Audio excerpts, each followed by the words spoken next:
You know, if you take people, and I've told you this, and you expose them voluntarily to things that they are avoiding and are afraid of, you know, that they know they need to overcome in order to meet their goals, their self-defined goals. If you can teach people to stand up in the face of the things they're afraid of, they get stronger. And you don't know what the upper limits to that are, because you might ask yourself, like, if for 10 years, if you didn't avoid doing what you knew you needed to do, by your own definitions, right, within the value structure that you've created to the degree that you've done that, what would you be like? Well, you know, there are remarkable people who come into the world from time to time, and there are people who do find out over decades-long periods what they could be like if they were who they were, if they spoke their being forward.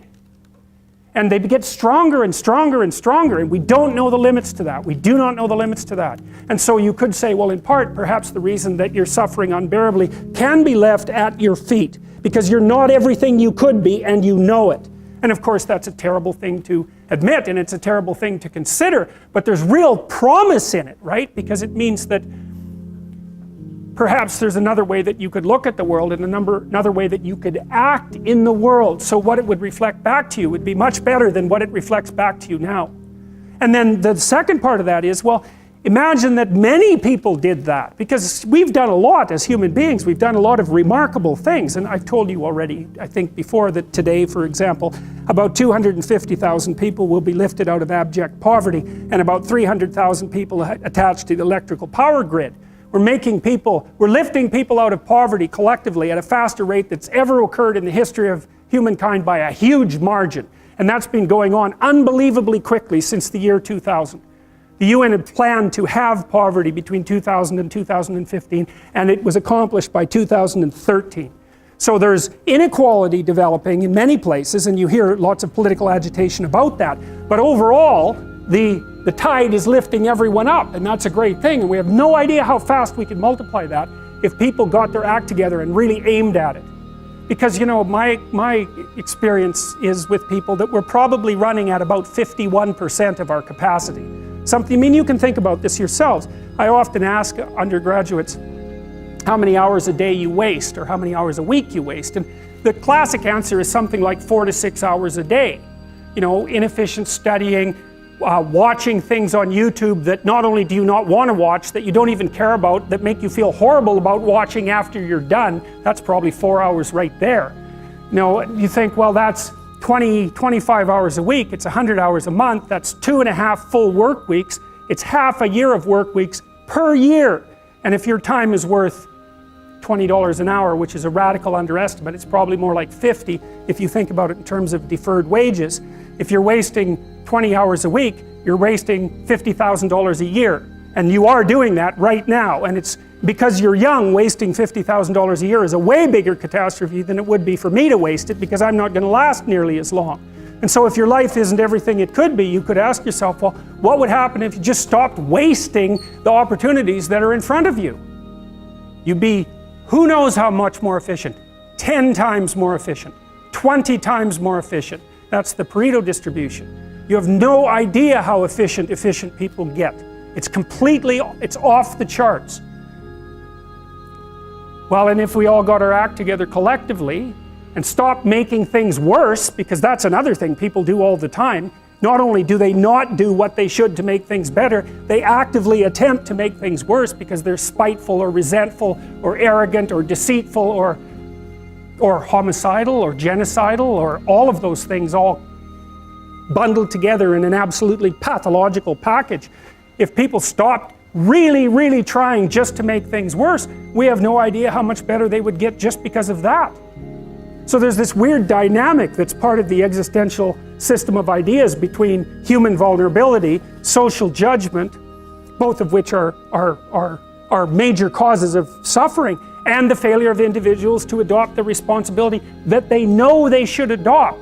And that's the thing that's interesting too, is that, and like another thing I've often asked my undergraduate classes is, you know, there's this idea that people have a conscience. And you know what the conscience is. It's this feeling or voice you have in your head just before you do something that you know is stupid, telling you that probably you shouldn't do that stupid thing. You don't have to listen to it, strangely enough.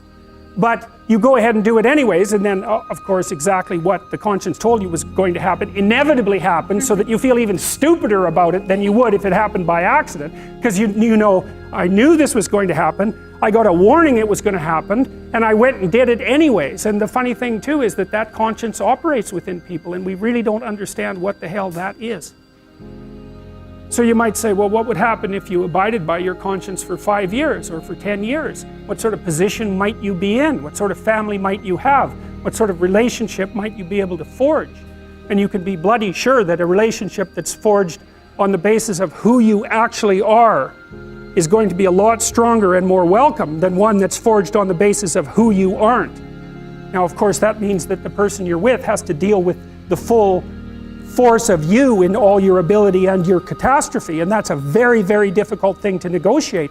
But if you do negotiate it, well, at least you have something, you have somewhere solid to stand, and you have somewhere to live, you have a real life.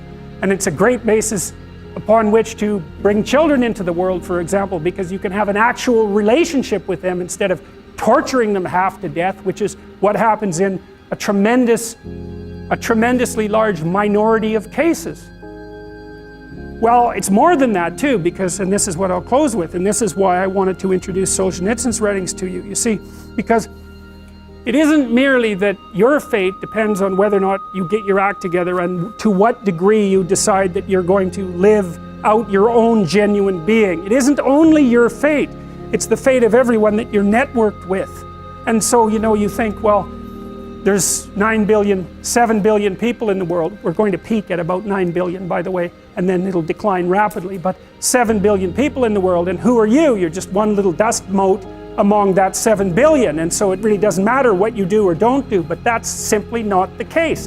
It's the wrong model, because you're at the center of a network. You're a node in a network. Of course, that's even more true now that we have social media. You'll know 1,000 people, at least, over the course of your life. And they'll know 1,000 people each, and that puts you one person away from 1 million, and 2 persons away from 1 billion. And so that's how you're connected, and the things you do, they're like dropping a stone in a pond. The ripples move outward, and they affect things in ways that you can't fully comprehend, and it means that the things that you do and that you don't do are far more important than you think. And so if you act that way, of course, the terror of realizing that is that it actually starts to matter what you do. And you might say, well, that's better than living a meaningless existence. It's better for it to matter. But I mean, if you really asked yourself, would you be so sure if you had the choice?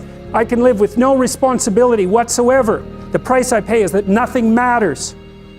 Or I can reverse it and everything matters. But I have to take the responsibility that's associated with that. It's not so obvious to me that people would take the meaningful path. You know, when you say, well, nihilists suffer dreadfully because there's no meaning in their life, and they still suffer. Yeah, but the advantage is they have no responsibility.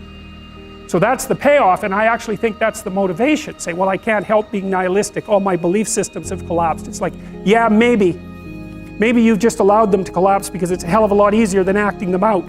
And the price you pay is some meaningless suffering, but you can always whine about that and people will feel sorry for you, and you have the option of taking the pathway of the martyr, so that's a pretty good deal, all things considered, especially when the alternative is to bear your burden properly and to live forthrightly in the world. Well, what Solzhenitsyn figured out, and so many people in the 20th century, it's not just him, even though he's the best example, is that if you live a pathological life, you pathologize your society.